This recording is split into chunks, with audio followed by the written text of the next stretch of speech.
सबसे पहले आपको बताएंगे वफाकी वज़ीर दाखिला मोहसिन नकवी ने आमिर तांबा पर कातिलाना हमले में भारत के मुलविस होने का इशारा दे दिया है। लाहौर में न्यूज़ कॉन्फ्रेंस के दौरान मोहसिन नकवी ने बताया कि अब तक की तफ्तीश में भारत के मुलविस होने के शवाहिद ही सामने आए हैं। इससे कबल 2-4 वारदातों में भी भारत मुलविस था। इस वारदात का भी यही पैटर्न है। कल आमिर तांबा को लाहौर में इस्लामपुर में उसके घर में फायरिंग करके पुरस्कार तौर पर जो है जख्मी किया गया और फिर उसको उठा के ले गए हैं। इस वाक़े के बारे में कहा यह जा रहा है कि ये इंडिया ने ये वाक़या कराया, क्या इसके कोई शवाहिद मिले? इससे पहले भी जो 2-4 वाक़यात हुए हैं उसमें इंडियन डायरेक्टली इन्वॉल्व था। पाकिस्तान के अंदर किलिंग्स में पुलिस इन्वेस्टिगेट कर रही है, लेकिन अभी तक उनका शक वही है जो आप कह रहे हैं, बिल्कुल शक वही है। और तकरीबन एग्जैक्टली इस टाइम पे उन्हीं के ऊपर सारा एविडेंस जा रहा है, लेकिन जब तक इन्वेस्टिगेशन मुकम्मल ना हो जाए कहना बेहतर नहीं है, लेकिन तकरीबन उसी तरह का पैटर्न है। और एक मुख्तलिफ खबर, अफसोसनाक खबर, मिल्लत एक्सप्रेस में खातून की मौत मुअम्मा बन गई। रेलवे पुलिस कहती है कि सफ़र के दौरान खातून ने मुसाफिरों का सामान फेंका, जिस पर पुलिस एहलकार ने एक्शन लिया। तर्जुमान रेलवे कहते हैं कि खातून का जहनी तवाज़ुन ठीक नहीं था, उसने चलती ट्रेन से छलांग लगा ली। लवाहिकीन ने कहा कि उनकी बहन बिल्कुल ठीक थी, वो पर्स खो जाने के बायस बगैर टिकट सफ़र कर रही थी, जिस पर पुलिस ने उस पर तशद्दुद किया। कुछ देर बाद उसकी लाश लाई गई और कहा गया कि मरियम ने ट्रेन से छलांग लगाई है। 8 अप्रैल को कराची से फैसलाबाद जाने वाली मिल्लत एक्सप्रेस ट्रेन की मुसाफिर मरियम बीबी की लाश मिलने के वाक़े पर खातून के भाई और बहन कहते हैं कि बहावलपुर पुलिस ने 8 अप्रैल को बहन की ट्रेन से गिरकर हलाकत और लाश मिलने की इतला दी। ट्रेन हादसा समझकर पोस्टमार्टम के बाद 9 अप्रैल को गांव में तदफीन कर दी थी। मैंने उनसे कहा कि मेरी सिस्टर का पर्स गुम गया है, तो बड़ी मेहरबानी होगी आप इसको गाड़ी से नीचे ना उतारिएगा। जवान है, 7 बच्चे भी हैं, और आप अपना नंबर मुझे सेंड करें, मैं आपको टिकट के पैसे सेंड कर देती हूँ। उसके बाद फ़ोन बंद हो गया। मुझे तो सदमे में थे। इनसे ना उन्होंने बयान लिए कि आप ऐसे कहना कि आपकी फूफो के अंदर जिन्नात थे। अज़ान का वक्त हो रहा था तो रोज़ा खोलने लगी, तो वो पुलिस वाला आगे बोलता है यहाँ पर शोर नहीं करो। मेरे पप्पा को थप्पड़े मार के भगा रहा, बोलता है यहाँ से जाओ जाओ। घसीट के ले गया, हमको भी थप्पड़े मार के वहीं पर बिठा दिया। पता नहीं उसको कहाँ घसीट के लेके जा रहा है। मुझे तो लगता है उसी ने मारा मेरी बहन को। तर्जुमान रेलवे पुलिस के मुताबिक बच्चों ने बताया कि उनकी पुप्पो का जहनी तवाज़ुन दुरुस्त नहीं था। दौरान सफ़र खातून ने मुसाफिरों का सामान बखेरना शुरू किया, जिस पर मुसाफिरों ने पुलिस को बुलाया। खातून ने चलती ट्रेन से चन्नी गोट में छलांग लगाई। पुलिस एहलकार मीर हसन के खिलाफ मुकदमा दर्ज, जबकि वो मुअत्तल है। रेलगाड़ी में खातून पर कांस्टेबल के तशद्दुद और हलाकत के मामले में पता चला है कि रेलगाड़ी के हैदराबाद पहुंचने और कांस्टेबल के आने का एक ही वक्त रजिस्टर में दर्ज किया गया है। मिल्लत एक्सप्रेस में 7 अप्रैल को शाम 7:25 पर पहुंची ये ट्रेन और कांस्टेबल का असलहा जमा कराने और आमद का वक्त रजिस्टर में 7:25 ही दर्ज किया गया। पुलिस का कहना है कि हैदराबाद स्टेशन के साथ ही थाना है और थाने में मुहर्रिर की जानिब से वक्त दर्ज करने में गलती हो सकती है। बात करेंगे ब्यूरो चीफ जी न्यूज़ रईस अंसारी हमारे साथ मौजूद हैं। रईस अंसारी साहब, इस गलत इंदिराज से तफ्तीश को आगे बढ़ाने में क्या मदद मिल सकती है, मुश्किल हो सकती है? देखिए, ये जो उन्होंने आपने बताई बात, जो खबर ये है कि जो मिल्लत एक्सप्रेस थी वो 7:25 पर वहाँ पहुंची थी हैदराबाद, और हैदराबाद में जब रपट दर्ज की जाती है कि तरीकाकार है कि जो भी आमद रवानगी का तरीका होता है जो रपट में दर्ज किया जाता है, और पूरे 7:25 पर ही रपट दर्ज की गई। अब देखिए 7:25 पर अगर ट्रेन पहुंची है तो आदमी को उतर के जाने में और पहुंचने में, बेशक पुलिस स्टेशन जो है स्टेशन के साथ है, लेकिन 10-15 मिनट लग जाते हैं। लेकिन सेम टाइम इंदराज किया गया जिसमें उसने लिखा कि मैं हैदराबाद पहुंच गया हूं और ये असला अमानतन आपके पास जमा कराता हूं, जो जाते हुए वो कराची लेके जाएगा। तो ये शकूक पैदा कर रही है। लेकिन जो हमारी डीआईजी से बात हुई है अब्दुल्ला शेख से, उनका कहना है कि हमने सीडीआर निकलवा रहे हैं, इनकी जो मोबाइल की लोकेशन है उससे सब वाज़ेह हो जाएगा। अगर इसकी लोकेशन हैदराबाद से आगे पाई गई तो ये कसूरवार होगा और इस पे मजीद मुकदमा दर्ज किया जाएगा। लेकिन सीडीआर से सब मालूमात हो जाएंगी ये उस वक्त कहाँ था। जी शुक्रिया आपका रईस अंसारी साहब इस तफसील के लिए। और अब आपको बताएंगे सऊदी वज़ीर ख़ारजा फैसल बिन फरहान बिन अब्दुल्लाह की सरबराही में आला सतह का सऊदी वफ्द पाकिस्तान पहुंच गया है। वज़ीर ख़ारिजा इसहाक डार ने एयरपोर्ट पर मेहमान वज़ीर का इस्तकबाल किया। सऊदी वफ्द में माहौलियात, पानी, ज़राअत, सनत और मादनी वसाइल के वुज़रा भी शामिल हैं। सऊदी वफ्द पाकिस्तान में सरमायाकारी के अगले मराहिल और अमल दरामद के अमूर पर मुशावरत करेगा। सऊदी अरब ज़राअत, तिजारत, तवानाई, मादनियात, IT, ट्रांसपोर्ट में सरमायाकारी में दिलचस्पी जाहिर कर चुका है। रेकोडेक मंसूबे में सऊदी सरमायाकारी के अमूर भी ज़ेर गौर आएंगे।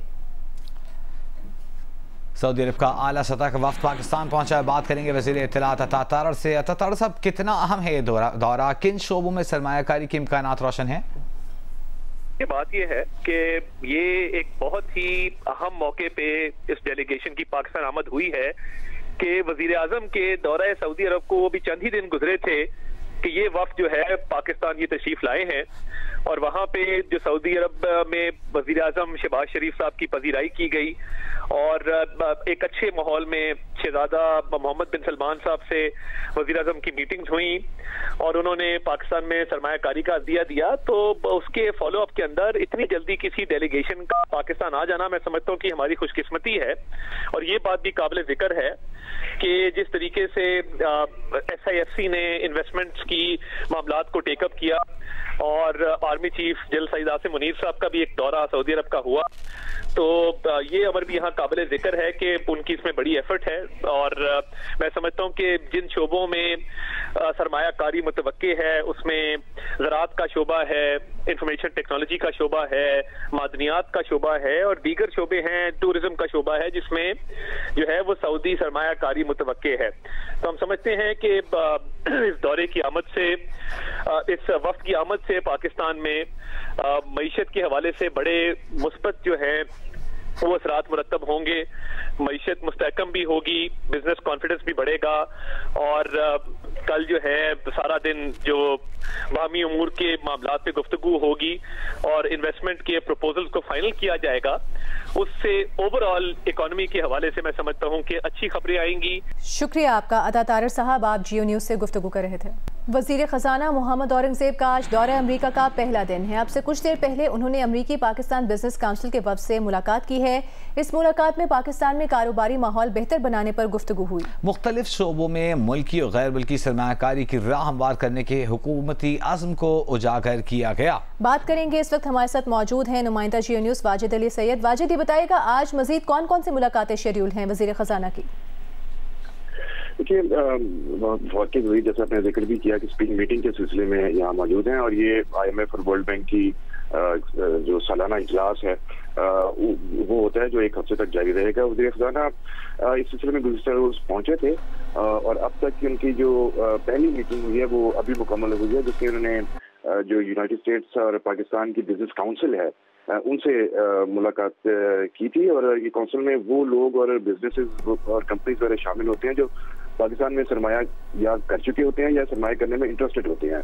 तो अब इसी हवाले से वज़ीर ख़ज़ाना की जो पहली मीटिंग हुई है उसमें पाकिस्तान में मुल्की और गैर मुल्की सरमायाकारी को बढ़ाने और कारोबारी माहौल को साजगार करने पर गुफ्तगू हुई। खासतौर पे उन शोबों को भी आइडेंटिफाई किया गया जहाँ सरमायाकारी की न सिर्फ ये जरूरत है, गुंजाइश है, बल्कि बहुत ज्यादा मौके भी मौजूद हैं। बहुत शुक्रिया वाजिद अली सैयद।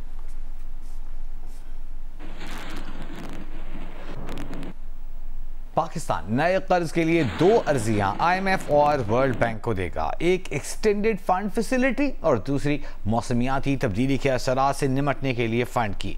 6 से 8 अरब डॉलर के कर्ज की दरखास्तें अमेरिका में मौजूद पाकिस्तानी वफ्द पेश करेगा। फिर गवर्नर स्टेट बैंक और सेक्रेटरी खजाना IMF हुकाम को कर्ज देने पर आमादा करने की कोशिश करेंगे। IMF मान गया तो अगले माह एक वफ्द पाकिस्तान भेजेगा ताकि वो पाकिस्तानी हुकाम को बताएं कि अगला बजट कैसे बनाना है। ये कर्ज लेने के लिए पाकिस्तान को ज़राअत और रियल एस्टेट की टैक्स वसूली बढ़ाना होगी, FBR में इस्लाहात तेज करना होगी, सरकारी इदारों की निजकारी भी करना होगी।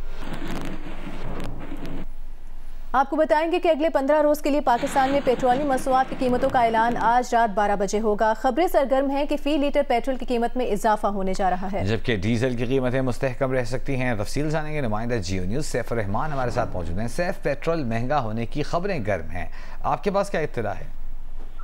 देखिए, पेट्रोल और डीजल का जो ताल्लुक है इसका ज्यादातर जो बेस बनती है वो आपका जो खाम तेल है। इस वक्त मार्केट में, इंटरनेशनल मार्केट में जो ब्रेंट और अरब लाइट है इसकी जो कीमतें हैं 90 से $91 फी बैरल के पर चल रही हैं।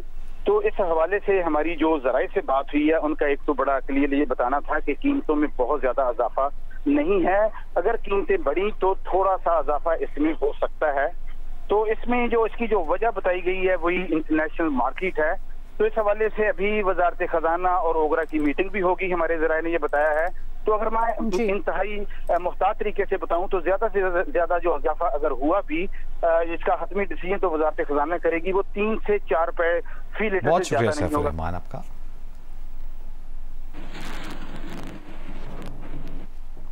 आलमी मंडी में खाम तेल की कीमतें बुलंद तरीन सतह पर पहुंच गई। ब्रेंट खाम तेल $90 फी बैरल, जबकि WTI $85 फी बैरल की सतह पर आ गया। तज्जियाकारों का कहना है कि ईरान इसराइल कशीदगी बरकरार रही तो खाम तेल की कीमत $100 फी बैरल तक जा सकती है। ईरान इसराइल कशीदगी के बाद पहले वर्किंग डे पर एशिया की मुतादिद स्टॉक मार्केट्स में कमी और यूरोपीय मार्केट्स में इजाफे का रुझान दिखाई दिया। भारत, जापान और जनूबी कोरिया के मार्केट्स में कमी रिपोर्ट हुई। सिर्फ शंघाई ऑयल शेयर इंडेक्स में इजाफा रिपोर्ट हुआ। लंदन, जर्मन और फ्रेंच स्टॉक मार्केट्स में इजाफा देखा गया। इसराइल जंगी काबीना ने अपने दूसरे इजलास में तय किया कि उसे ईरान को नुकसान पहुंचाना है मगर जंग नहीं करनी। इसराइली जंगी काबीना का इजलास कल फिर होगा। ईरानी वजीर खारिजा ने कहा कि ईरान कशीदगी में इजाफा नहीं चाहता, लेकिन इसराइल की किसी भी इंतकामी कार्रवाई का फौरी और पहले से ज्यादा भरपूर जवाब देंगे। अक़वाम मुत्तहिदा की सलामती काउंसिल ने खबरदार किया है कि ईरान के खिलाफ इंतकामी कार्रवाइयों से खित्ते की कशीदगी मजीद न बढ़ाई जाए। अमरीका के शहर बॉस्टन में होने वाली 128वीं मैराथन इथियोपिया के सीसे लेमा ने जीत ली। दिफाई चैंपियन केनिया के एवंस चेपेट को शिकस्त हो गई। तारीखी मैराथन में एथियोपियन एथलीट सेसे ने मुकर्रर फासला 2 घंटे 6 मिनट और 17 सेकंड में तय किया। इवेंट में एथियोपिया से ही ताल्लुक रखने वाले मोहम्मद ईसा दूसरे नंबर पर रहे। बॉस्टन मैराथन के दिफाई चैंपियन कीनिया के एवंस चेबेट तीसरे नंबर पर रहे। इस तारीखी मैराथन में पाकिस्तान से ताल्लुक रखने वाले 10 अफराद समेत 30,000 के लगभग रनर्स ने हिस्सा लिया। वज़ीर दाखिला मोहसिन नकवी ने सोशल मीडिया के इस्तेमाल से मुताल्लिक़ सख्त कवानीन की हिमायत कर दी। कहा, बरतानिया हो या अरब इमारात, झूठी वीडियो शेयर करने वालों के साथ जो सलूक होता है वो सबको मालूम है।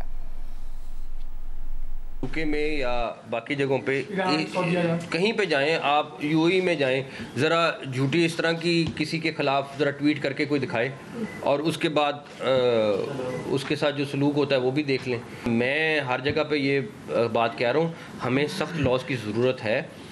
कराची पुलिस, इस टाइम सिंध पुलिस एग्रेसिवली काम कर रही है और अगर आप देखें ठीक है क्राइम हो रहा है, लेकिन ये भी देखें कि डेली की बुनियाद पे वो कितने मुकाबले कर रहे हैं और कितने ज़्यादा पकड़ हैं, वो उसका कंपैरिजन कर लें तो बहुत बेहतरी आई है। एक इंसिडेंट ज़रूर हुआ है, इन्वेस्टिगेट भी हो रहा है और आपके घर में आप भाइयों की आपस में लड़ाई हो जाती है, तो ये कोई ऐसी चीज़ नहीं है जिसको हम लेके कहें कि जी पूरी फोर्स डिमोरलाइज हो गई है।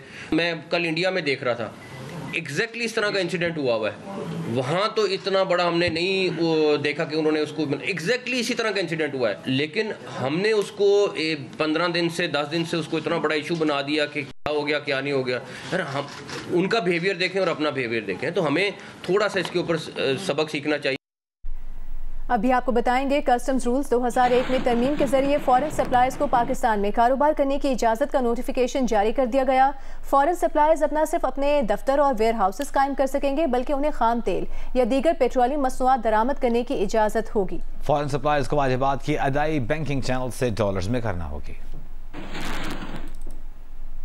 और अब आपको बताएं, कराची में फायरिंग करके शोहर को कत्ल करने वाली खातून मुलजिमा माहम को 2 रोज़ा जिस्मानी रिमांड पर पुलिस के हवाले कर दिया गया। अदालत ने मुलजिमा का एतराफ़ी बयान रिकॉर्ड करने की तफ्तीशी अफसर की दरख्वास्त मुस्तरद कर दी। अगली समाअत पर तफ्तीश में पेशरफ की रिपोर्ट तलब कर ली। मुलजिमा माहम पर इल्ज़ाम है कि उसने शोहर के पिस्तौल से शोहर को सड़क पर गोली का निशाना बनाया।